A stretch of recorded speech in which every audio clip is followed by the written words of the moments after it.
हाय students, तो in this video we are going to discuss about electronic configuration. हमने quantum numbers तो already देख लिया है कि क्या होता है। अब हम लोग इलेक्ट्रॉनिक कॉन्फ़िगरेशन देखेंगे कि अगर हमारे पास 20 या 30 इलेक्ट्रॉन्स है किसी एटम में, तो वो इलेक्ट्रॉन्स अपने आप को किस तरह से अरेंज करने वाले हैं।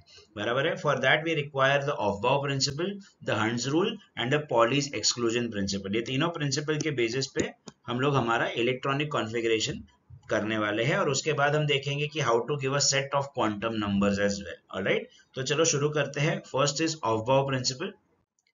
सो ऑफ बाउ प्रिंसिपल क्या बोलता है in the simplest of the languages कि जो इलेक्ट्रॉन्स है ना वो बहुत आलसी है। ऑलराइट, जस्ट लाइक स्टूडेंट्स अपन जैसे ही है, आलसी है। और उसमें क्या होता है कि इलेक्ट्रॉन हमेशा वहीं पर जाएगा जहां पर एनर्जी रिक्वायरमेंट कम लगेगी। तो as per rule number 1 it will go to the place और गो टू द ऑर्बिटल जहां पर n प्लस एल की वैल्यू सबसे लोएस्ट है। Now sir, what is n? The principal quantum number. What is l? The azimuthal quantum number. एक बार फिर से याद दिला दूं आप लोगों को कि अजीमुथल क्वांटम नंबर जो है वो s, p, d, f है, और उनकी न्यूमेरिकल वैल्यूज है 0, 1, 2 and 3। Of course we remember this, हमने क्वांटम नंबर्स पढ़ा हुआ है। ओके, तो देखो 1s में n की वैल्यू है 1 और s की वैल्यू है 0, तो 1 प्लस 0 इज 1। तो सर इससे छोटा वैल्यू तो कहीं पर भी पूरे टेबल में नहीं दिख रहा है, तो हमेशा इलेक्ट्रॉन पहले कहाँ जाएगा? 1s में। और s की कैपेसिटी कितनी है? 2 इलेक्ट्रॉन्स की। तो सर ज्यादा से ज्यादा 1s में 2 इलेक्ट्रॉन्स बैठ सकते हैं। देन इलेक्ट्रॉन जाएगा 2s में, क्योंकि वो भी देखो 2 प्लस 0 है। ओके, तो उसकी कैपेसिटी भी 2 इलेक्ट्रॉन्स की है। फिर इलेक्ट्रॉन कहाँ जाएगा? देखो 2p और 3s, ये दो ऑप्शन है अपने पास, क्योंकि दोनों की वैल्यू क्या है? 3। तो अब इलेक्ट्रॉन क्या करेगा? तो सर देखो यहाँ पर लिखा हुआ है पॉइंट नंबर 2, अगर n1 प्लस L1 और n2 प्लस L2 इक्वल हो जाते किसी कारण, जैसे कि ये एग्जांपल में हो रहा है, तो इलेक्ट्रॉन हमेशा लोअर n वैल्यू पे जाएगा, मतलब लोअर ऑर्बिट पे जाएगा। तो सर लोअर ऑर्बिट कौन सा है, 2 या 3? Of course 2। तो हमेशा पहले 2p6 में जाएगा और उसके बाद 3s2 में जाएगा। सही बात है। अब 3s तो हो गया, अब उसके बाद फिर से सेम सिचुएशन आ गई, 4 4 की, 3p एंड 4s। तो सर 3p 4s में 3 छोटा है, तो 3 पे जाएगा और फिर 4s में जाएगा। फिर से सेम सिचुएशन आ गई। ओके, देखो, तो सर अभी 4s के बाद वो जाएगा 3d में, उधर 10 इलेक्ट्रॉन, और उसके बाद वो आएगा 4p में 6 इलेक्ट्रॉन, एंड सो ऑन। तो सर उसके हिसाब से कैसे चलता रहेगा? 4p के बाद 5s2, okay, 4p के बाद 5s2, then we go to 4d10, 5p6, 6s2, then we go to 4f14, 5d10, 6p6 and so on. तो सर इलेक्ट्रॉन्स का मूवमेंट किस तरह से है, जरा ये ग्रीन एरोस पे ध्यान दीजिएगा। पहले 1s2, फिर 2s2, फिर इस तरह से, तो पहले 2p6 और फिर 3s2, फिर 3p6 and 4s2, then 3d10, 4p6, 5s2, then 4d10, 5p6, 6s2, then you have 4f14, 5d10, 6p6, और यहां पर आपका आ जाएगा 7s2 and so on. So this is how your electrons are going to assemble. All right, Avengers के जैसे they will assemble themselves, they will arrange themselves in this way, 1s2 then 2s2। अभी देखो किसी की capacity 6 की है, इसका ये मतलब नहीं कि उसमें 5 इलेक्ट्रॉन नहीं बैठ सकते, उससे कम तो बैठ ही सकते हैं, उससे ज्यादा नहीं बैठ सकते। बराबर है। तो ये ऑफ बाउ का प्रिंसिपल है सर, हमेशा इलेक्ट्रॉन पहले वहीं पर जाएगा जहां पर n प्लस एल की वैल्यू लोएस्ट है। ऑफ कोर्स इसके एग्जांपल्स हम आगे देखेंगे, कोई प्रॉब्लम नहीं है। इतना सा समझ लो कि अगर गलती से n प्लस एल वैल्यू दो लोगों की सेम आ गई, तो इलेक्ट्रॉन जाएगा जहां पर ऑर्बिट छोटा है, nth ऑर्बिट, n वैल्यू छोटी है। ओके, अब आगे देखते हैं। Pauli's exclusion principal. Pauli's exclusion principal simply क्या बोलता है कि कोई भी दो इलेक्ट्रॉन इनसाइड वन एटम, कोई भी दो इलेक्ट्रॉन के चारों क्वांटम नंबर्स सेम नहीं हो सकते। Okay, no two electrons can have the same set of 4 quantum numbers. Only 2 electrons occupy the same orbital and they must have opposite spins. मतलब even though दो इलेक्ट्रॉन सेम बॉक्स में बैठे हैं, okay, फिर भी एक इलेक्ट्रॉन का spin और दूसरे इलेक्ट्रॉन का स्पिन ऑपोजिट होगा, तो बाय नो मीन्स उनके चारों के चारों क्वांटम नंबर्स सेम होंगे। सर इसका मतलब क्या है, एक एग्जांपल से समझाता हूं। Let's talk about the 4p subshell. Okay, 4p में अपने पास इस तरह से 3 बॉक्सेस है। हमें मालूम है p में 3 बॉक्सेस होते हैं, ओके, और कितने इलेक्ट्रॉन्स बैठ सकते हैं, 6।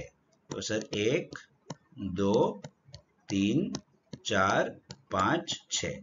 हमें याद होना चाहिए p का जो मैग्नेटिक नंबर था दैट इज फ्रॉम -1 टू +1। तो इधर आप कोई भी इलेक्ट्रॉन ले लो, कोई भी 2 इलेक्ट्रॉन ले लो।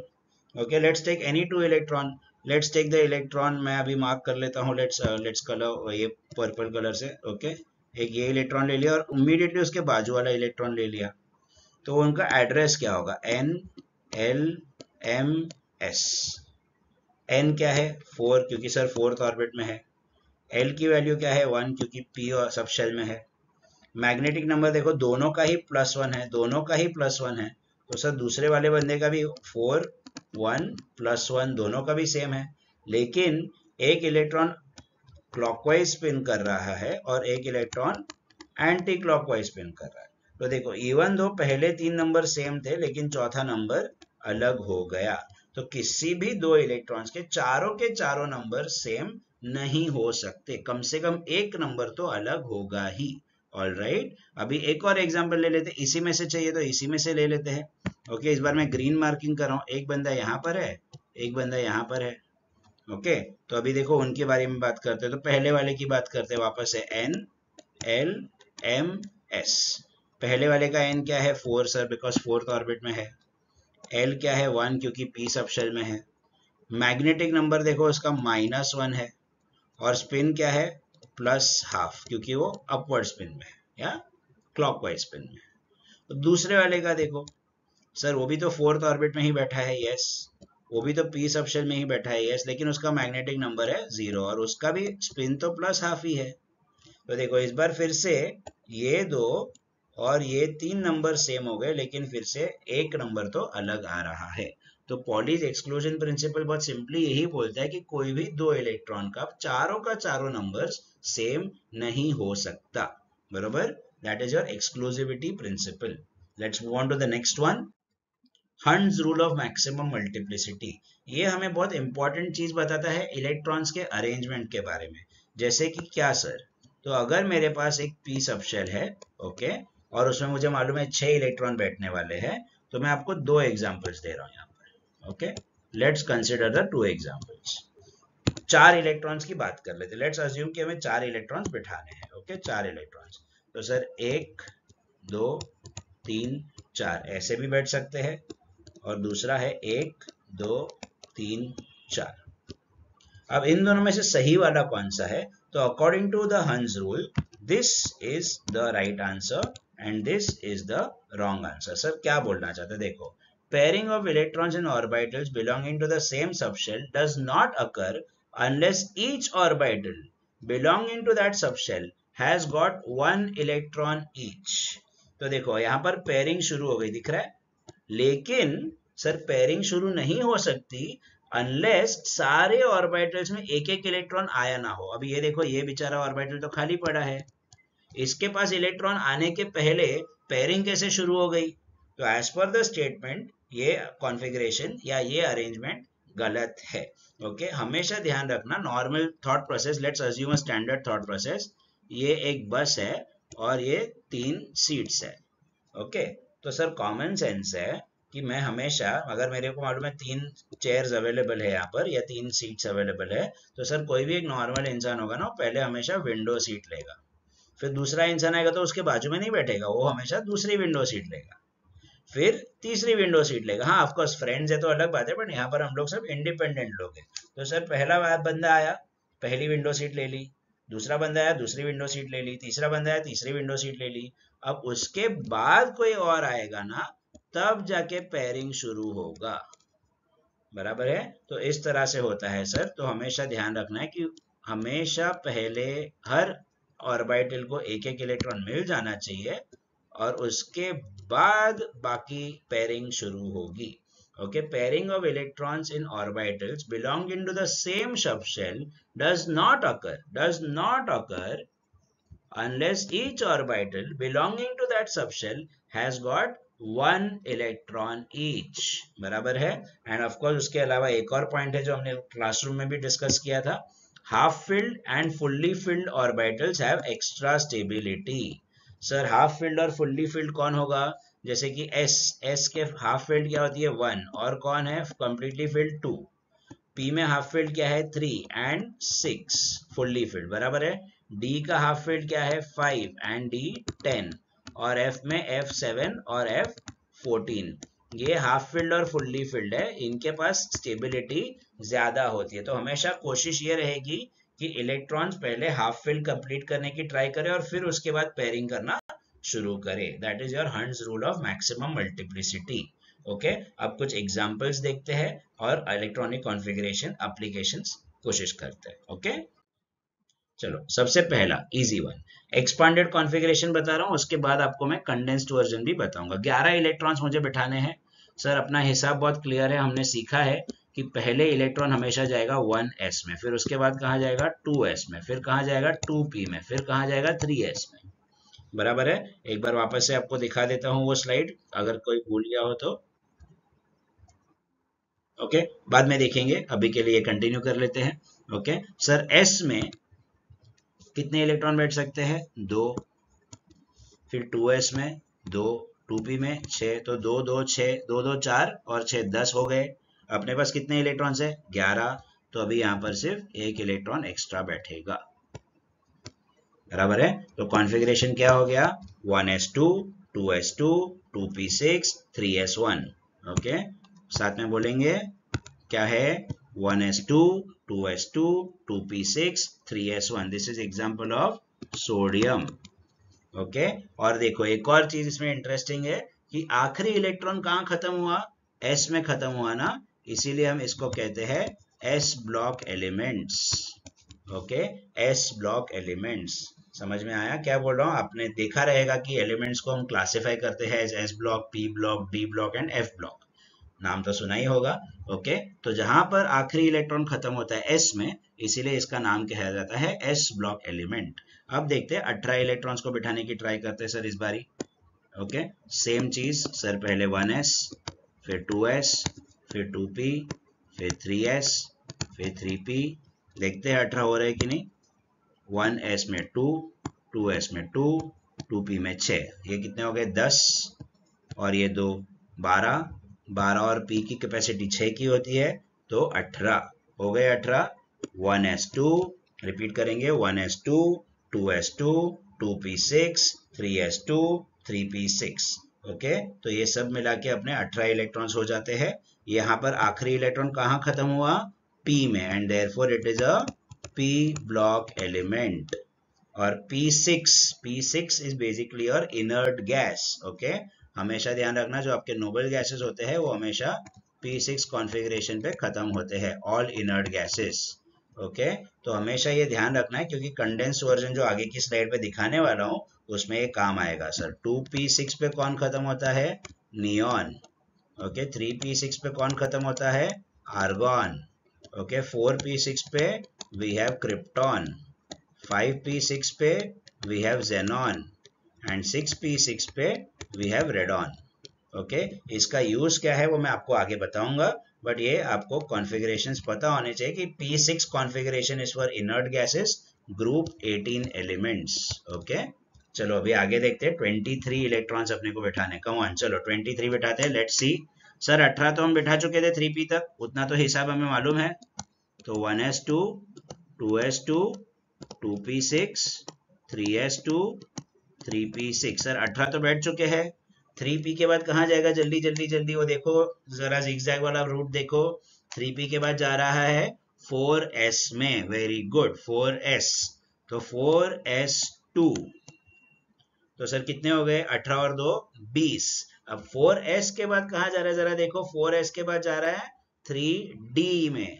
और 3D में D की कैपेसिटी कितनी होती है 10 की, लेकिन अपने पास कितने बचे अभी सिर्फ 3, तो 3D3। ओके, तो सर हो गए 23। देखो यहाँ पर ये 10, ये दूसरे 10, ये 20 और 3 23, तो हो गए 23। ओके, और इसका आखिरी इलेक्ट्रॉन कहाँ खर्च हुआ डी में, इसीलिए इसका नाम है, ये डी ब्लॉक एलिमेंट्स में आता है। Okay, D block elements. Alright, अब 30 के लिए ट्राई करते हैं सर, लास्ट वाला, क्योंकि आपके टेक्स्ट बुक में 11th स्टैंडर्ड के करिकुलम तक we have only till atomic number 30। Okay, of course आगे का कर सकते हैं, इसके बाद की एक स्लाइड में मैंने थोड़ा हायर नंबर लिया है, कोई प्रॉब्लम नहीं है। 1s2 2s2 2p6, तो हिसाब रखते जाओ तो इजी होगा। 10 हो गए, अपने को 30 बिठाने हैं, 10 हो चुके हैं। 3s2 3p6 4s2, ये और 10 हो गए। ओके, ये 20 हो गए, और अब डी में कितने बैठेंगे 10, तो पूरे के पूरे 10 बैठ गए 3D10 में, तो ये और 10 हो गए, तो ये भी आपका डी ब्लॉक एलिमेंट है। Okay, 3D10।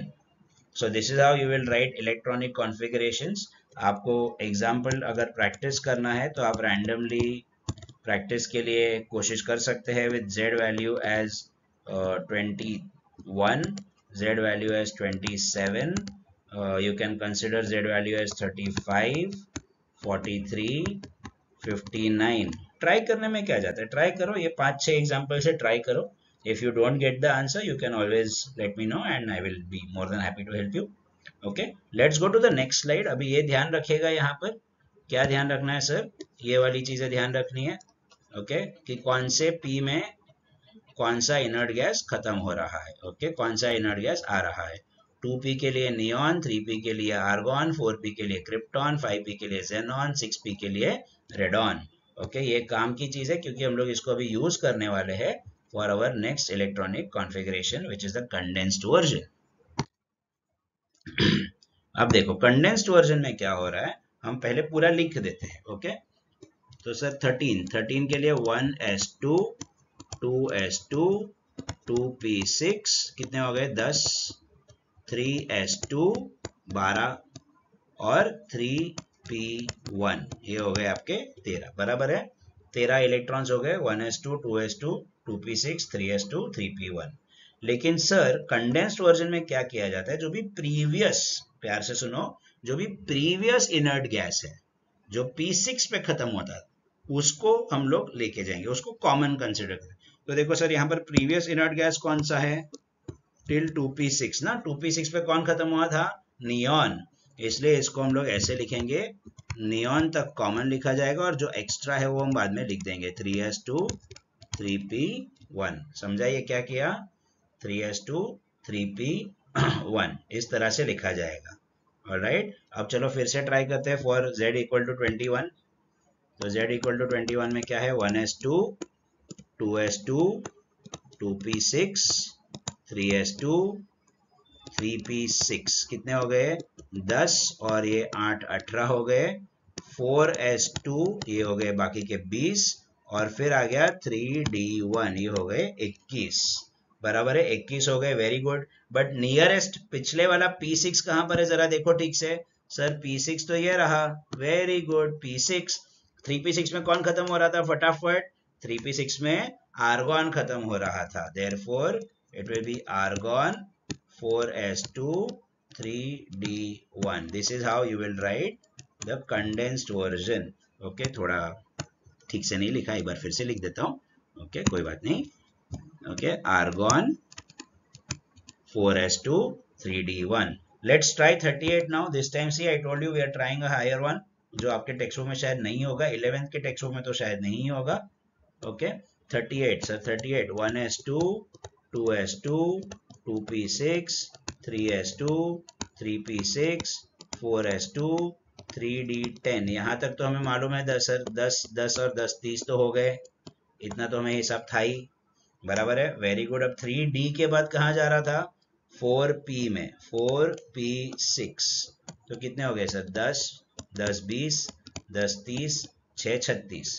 अब 4p6 के बाद कहाँ जाएगा 5s2, ये हो गए 38। 4p6 के बाद कहाँ गया 5s2, तो ये हो गए 38। अब लास्ट वाला p कहाँ पे खत्म हुआ?